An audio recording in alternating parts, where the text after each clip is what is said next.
አይዞት አይፍሩ፣ ነገር ግን ጥንቃቄ ያድርጉ። እንደዚህ አይነት ሰዎች እግራቸውን ለምሳሌ ታመው ቢያዋቸው ስኳር በሽታ ነው የሚሉት ወይስ እግራቸውን አማቸው? እነኚህስ ቦርጭ በሽታ ነው የሚሉት ወይስ ስኳር በሽታ? እነኚህኞቹስ ጨጓራ በሽተኞች ነው የሚሏቸው ወይስ ስኳር በሽተኛ?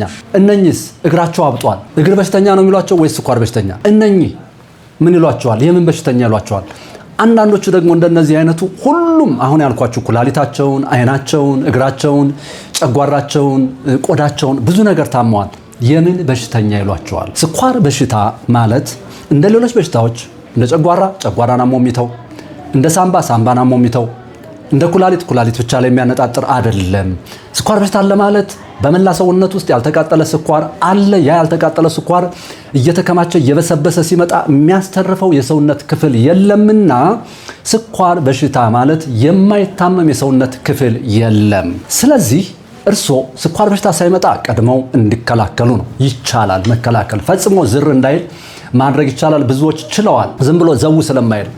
መቶም ከሆነ ደግሞ አይነት 2 ከሆነ ከቶ ፈጽሞ መቀልበስ ይቻላል። ዞይ ሜዲኬሽን ብዙዎችን ማፋታት እንደቻለ እኔን ጨምሮ ከ7 ዓመት ስኳር በሽተኛነት አሁን ደግሞ ወደ 6 ዓመት ጤነኛ ህይወት እንደመጣ ሁሉ እርሶም ይችላሉ። አይነት 2 ስኳር በሽታ ደም ግፊት፣ ኮሌስትሮል፣ ከልክ ያለፈ ውፍረት እና ዩሪክ አሲድን ጨምሮ ችግር ካለ ወደ ዞይ ጎራ ይበሉ። ከሌሉ ደግሞ መከላከል ከፈለጉ ለመከላከልም እንደዚሁ ከዞይ ጋር መስራት ይችላሉ። ሐኪም መስፍን